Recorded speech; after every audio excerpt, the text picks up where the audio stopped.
السلام علیکم ورحمۃ اللہ وبرکاتہ نحمدہ ونصلی علی رسولہ الکریم اعوذ باللہ من الشیطان الرجیم بسم اللہ الرحمن الرحیم ومن احسن قولا ممن دعا الی اللہ وعمل صالحا وقال اننی من المسلمین وقال رسول اللہ صلی اللہ علیہ وسلم لا تشغلوا قلوبكم عن سب الملوك ولكن تقربوا إلى الله تعالى بالدعاء لهم فيعطف الله قلوبهم أو كما قال عليه الصلاة والسلام۔ آج کی اس مجلس میں یہ خوش قسمتی سمجھتا ہوں کہ سیرت رسول صلی اللہ علیہ وسلم کی روشنی میں ہم زبان کی نعمت کا کس طرح استعمال کر رہے ہیں۔ ہمیں قرآن و حدیث پر مشتمل شریعت سے اور احکام سے جو معلوم ہوا ہے کہ اللہ کی بے شمار نعمتوں میں سے جو بولنے کی نعمت ہے، فرمایا گیا وَعَلَّمَهُ الْبَيَانَ، اللہ نے تعلیم دی ہے بیان کی، اپنی زبان کے استعمال کی۔ تو اس موضوع پر آج ہم اپنے بھائیوں اور بہنوں سے کچھ گفتگو کرنا چاہتے ہیں۔ اللہ کی بڑی نعمت ہے کہ آدمی بولتا ہے۔ آپ نے ایسے لوگوں کو بھی دیکھا ہوگا کہ ان کے منہ میں زبان ہے لیکن وہ بول نہیں سکتے، لیکن تجربہ اور مشاہدہ یہ کہتا ہے، اور ہم تو خود اپنی ذات کو بھی اس سے الگ نہیں کرتے، کہ ہم سب سے زیادہ مس یوز اور غلط استعمال اپنی زبان کا کرتے ہیں۔ زبان ایک ایسی چیز ہے جو بولتی ہے، سب سے زیادہ اعمال جو ہیں وہ اس سے ظاہر ہوتے ہیں۔ انسانی بدن کا کوئی اور پارٹ، کوئی اور حصہ اتنا استعمال میں نہیں ہوتا جتنا زبان استعمال میں ہوتی ہے۔ آدمی اچھا بھی بولتا ہے، برا بھی بولتا ہے، اس کی زبان سے پھول بھی جھڑتے ہیں اور دل بھی ٹوٹ جاتے ہیں۔ یہ زبان شعلہ فشانی بھی کرتی ہے اور آگ بھی بجھاتی ہے۔ یہ زبان لڑائی جھگڑے بھی پیدا کرتی ہے، اور اسی زبان سے صلح اور صفائی ہوتی ہے۔ اس وجہ سے ہم نے حضور اکرم صلی اللہ علیہ وسلم کے ارشادات میں یہ سنا ہے کہ جہنم کے اندر سب سے زیادہ جو لوگ جائیں گے وہ اپنی زبان کے کرتوتوں کی وجہ سے جائیں گے۔ ہم میں سے ہر ایک کا یہ فرض بنتا ہے کہ زبان پہ کنٹرول کرے۔ ایک صحابی نے حضور اکرم صلی اللہ علیہ وسلم سے سوال کیا، حضرت عقبہ ابن عامر نے، کہ من نجات یا رسول اللہ، اللہ کے رسول، نجات اور کامیابی کن چیزوں میں ہے؟ آپ نے 3 باتیں بیان فرمائی، اور سب سے پہلے فرمایا املک علیک لسانک، اپنی زبان کو کنٹرول میں رکھو، ولیسعک بیتک، اور اپنے گھر کو اپنے لیے کافی سمجھو، وابکی علی خطیئتک، اور اپنے گناہوں پہ رو۔ یہ نجات کا وہ راستہ ہے۔ اس میں سب سے اولیت آپ نے زبان پہ کنٹرول کے دی کہ زبان اس کا غلط استعمال نہ ہو۔ عام طور سے ایسا ہوتا ہے کہ ہم اپنے محبوب ترین لوگوں میں، اپنے رشتہ داروں میں، اپنے قریبی لوگوں میں زبان کا بہت ہی بہتری کے ساتھ، مٹھاس کے ساتھ استعمال کرتے ہیں۔ ایک ایک لفظ سوچ سمجھ کر بولتے ہیں، تول کر بولتے ہیں کہ ہماری زبان کے استعمال سے، زبان چلانے سے کسی کا دل نہیں ٹوٹ جائے۔ لیکن جن لوگوں سے ہمیں وابستگی زیادہ نہیں ہوتی، تعلق زیادہ نہیں ہوتا، جن سے ہمارا مفاد وابستہ نہیں ہوتا ہے، ان کو ہم کھل کر بولتے ہیں۔ حالانکہ زبان تو ہر ایک انسان سے، چاہے وہ ہم مذہب ہو یا غیر مذہب کا ہو، اس لیے کہ آدمی کی پہچان جو ہے وہ زبان سے ہوتی ہے، جو وہ بولتا ہے۔ حضور اکرم صلی اللہ علیہ وسلم نے جو شریعت آپ نے کے ذریعے مرتب ہوئی، جو آپ نے ارشاد فرمایا، اس میں ہر ایک کے لیے زبان کے استعمال کا پابند بنایا ہر مسلمان کو۔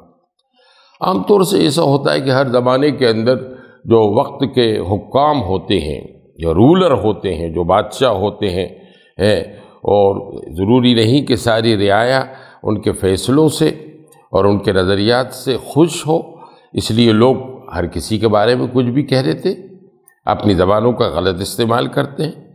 یہ چیز اس دور میں بھی تھی جب حضور اکرم صلی اللہ علیہ وسلم تشریف فرما تھے کہ اس طرح زبانوں کا استعمال لوگ غلط کیا کرتے تھے حکام کے بارے میں، اور جو یوں سمجھ لیجیے کہ اولو الامر کے بارے میں اللہ کے رسول صلی اللہ علیہ وسلم نے اس سے منع فرمایا ہے۔ یہ نہیں کہ تم پر اگر کوئی ظلم کیا گیا، کوئی زیادتی کی گئی، تمہارا کوئی حق دبایا گیا، تم کو پریشان کیا گیا، تو تم اپنے زبان کا غلط استعمال کرنے لگو، اس کو گالیاں بکنے لگو، اس کو برا بھلا کہنے لگو۔ نہیں، یہ تمہاری ایمانی اور اسلامی شان کے خلاف ہے۔ ہمیں حکم دیا گیا کہ صبر کریں اور اپنی زبان کا وہ غلط استعمال نہیں کریں۔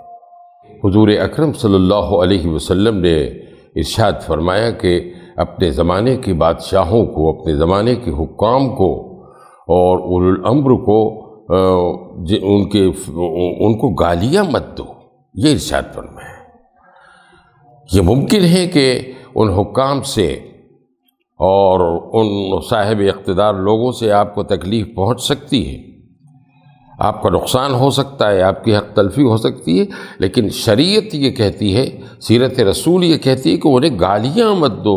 سب یا سبو کا لفظ ہے، انہیں برا بھلا مت کہو، اور یوں فرمائے کہ اپنے دلوں کو اس میں مشغول مت کرو۔ اگر تم انہیں برا بھلا کہو گے تو تمہارے دلوں میں ٹینشن ہوگا، تمہارے دل دماغ جو ہے وہ ایک لحاظ سے ایک فتنے میں مبتلا ہو جائیں گے۔ اس نے آپ کا برا کیا، آپ گالیاں دینے لگے۔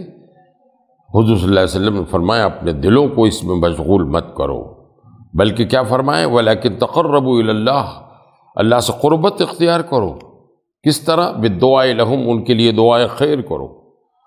وہ صاحب اقتدار، وہ رولر جو آپ کو نقصان بھی پہنچا رہا ہے، کہیں بھی کسی بھی زمانے میں چھوٹا سے چھوٹا کوئی افسر بھی ہو، بڑا سے بڑا، لیکن ہمیں اپنی شریعت تو سیرت رسول منع کرتی ہے کہ ان کو ہم برا بھلا نہیں کہیں گے، بلکہ ان کے لیے دعا کا استعمال کریں گے۔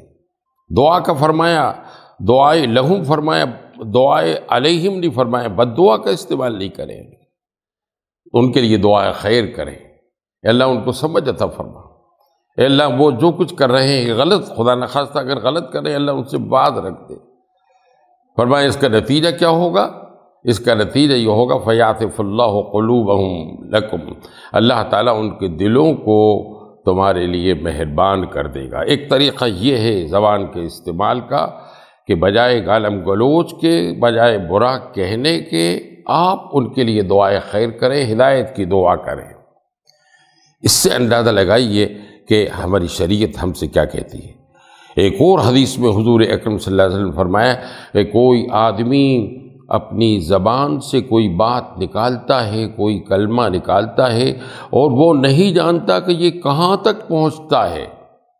فرمایا کہ اگر کلمہ خیر نکالتا ہے، بھلائی کا کلمہ نکالتا ہے، اور اللہ اس سے خوش ہو جاتا ہے، تو اللہ کی یہ خوشی عارضی نہیں ہوتی بلکہ اس دن تک رہتی ہے جس دن وہ خدا سے ملے گا، جب اس کی ملاقات ہوگی۔ معلوم یہ ہوا کہ اللہ کی خوشی اس دنیا میں بھی رہے گی، مرتے وقت بھی رہے گی اس شخص کے، قبر میں بھی، عالم برزخ میں بھی، اور قیامت کے دن بھی۔ اب آپ خود سوچئے کہ اللہ جس سے خوش ہو جائے اس کے وارے نیارے ہو جائیں گے، اس کو کتنا اجر ملے گا، اس کو کتنی کامیابی ملے گی۔ اور اس کے برخلاف یہ بھی فرمایا اگر کوئی کلمہ شر، بری بات زبان سے نکالتا ہے اور وہ نہیں جانتا کہ یہ بات کہاں تک پہنچے گی اور اللہ اس سے ناراض ہو جاتا ہے، تو یہ اللہ کی ناراضی برقرار رہے گی اس دن تک جس دن کو یہ اللہ سے ملے گا۔ پوری دنیا کی بقیہ زندگی، موت کا ٹائم، قبر کی وحشت اور دہشت، عالم برزخ اور حساب کتاب، قیامت کے دن اللہ کی ناراضی رہے۔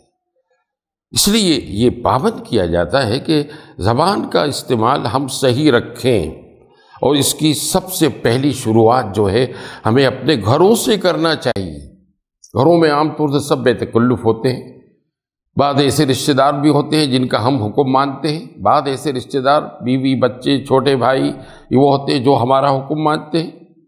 آپ اپنی پوزیشن کا صحیح اسلامی فائدہ اٹھاتے ہوئے ان سے نرم گفتگو کریں، وَقُلْ لَهُمَا قَوْلًا كَرِيمًا، نرم انداز سے گفتگو کرے۔ اسی وجہ سے فرمایا ماں باپ کے بارے میں فرمایا انہیں اف تک نہ ہو۔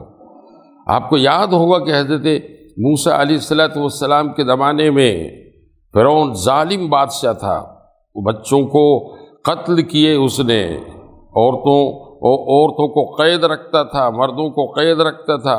حضرت موسیٰ علیہ السلام کو جب حکم ہوا کہ اس کے پاس جاؤ، دین کی دعوت کے لیے جاؤ، تو فرمایا فَقُولَا لَهُ قَوْلًا لَيِّنًا، نرم بات کرنا، اپنی زبان کا صحیح استعمال کرنا۔ بھئی اللہ کی بات اللہ کے طریقے سے، اللہ کے رسول صلی اللہ علیہ وسلم کے طریقے سے، قرآن کے طریقے سے، حدیث کے طریقے سے، حضور اکرم صلی اللہ علیہ وسلم کا جو اسوہ مبارکہ ہے اس میں ہمیں یہی تو ملتا ہے کہ راہ میں جس نے کانٹے بچھائے، گالی دی، پتھر برسائے، اس پر چھڑکی پیار کی شبنم صلی اللہ علیہ وسلم۔ میں تو یہ سمجھتا ہوں، میرا اپنا مشاہدہ و تجربہ ہے کہ آج بھی جو دنیا میں ہماری غلط پہچان بنی ہوئی ہے بڑے سے بڑے اسٹیجوں، بڑے سے بڑے پلیٹ فارموں پر، چاہے وہ اخلاقیات سے تعلق رکھتے ہوں، تعلیمات سے، سیاسیات سے، کسی بھی اس میں ہم زبان کا وہ استعمال نہیں کرتے جو ایک مسلمان مرد اور ایک مسلمان عورت کی حیثیت سے جسے ہمیں پابند کیا گیا ہے۔ اس لیے بہت ہی سوچ سمجھ کر ہمیں اپنی اس قوت گویائی کا استعمال کرنا چاہیے، اس کا مس یوز نہ کیے۔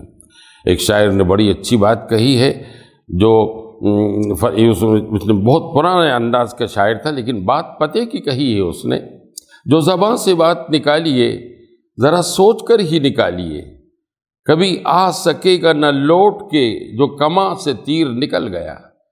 جو تیر کمان سے نکل جاتا ہے وہ لوٹ کے واپس نہیں آتا۔ زبان کا مسئلہ ایسا ہی ہے، آپ نے زبان کھولی اور جو الفاظ آپ نے بولے وہ سامنے والے تک پہنچ، یا تو اس کا دل کھل اٹھے گا یا اس کا دل ٹوٹ جائے گا۔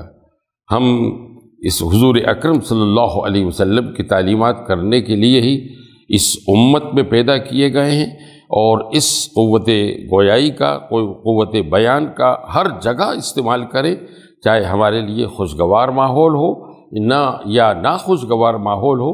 اس کے بعد دیکھیے کہ حالات میں کس طرح تبدیلی آتی ہے۔ اپنوں سے رشتہ داروں سے، متعلقین سے، ان سے تو بولتے ہی ہیں ہم، اور بولنا ہی چاہیے، بے ادبی گستاخی نہ ہو، لیکن غیروں سے بھی جن کا براہ راست ہم سے کوئی رشتہ نہ ہو، لیکن انسانیت کا رشتہ بھی ایک سب سے بڑا رشتہ ہوتا ہے، وہ بھی سامنے والا بھی انسان، ہم بھی انسان، اسی انسانیت سے، اخلاق سے، محبت سے، مروت سے پہچانے۔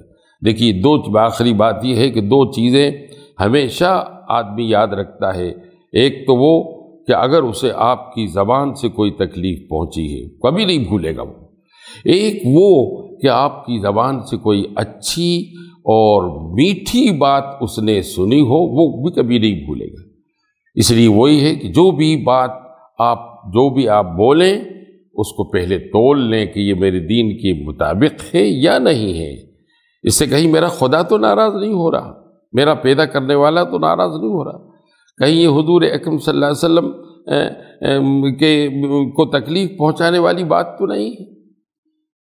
فتح مکہ کے موقع پر ایک بڑھیا نام لے کر آپ کو برا کہہ رہی تھی اور اعلان کر رہی تھی کہ وہ محمد ابن عبداللہ آنے والے، میرا سامان اٹھا کے مجھے وہاں چھوڑ دو، میری مدد کرو، کوئی آنے کو تیار نہیں ہوا۔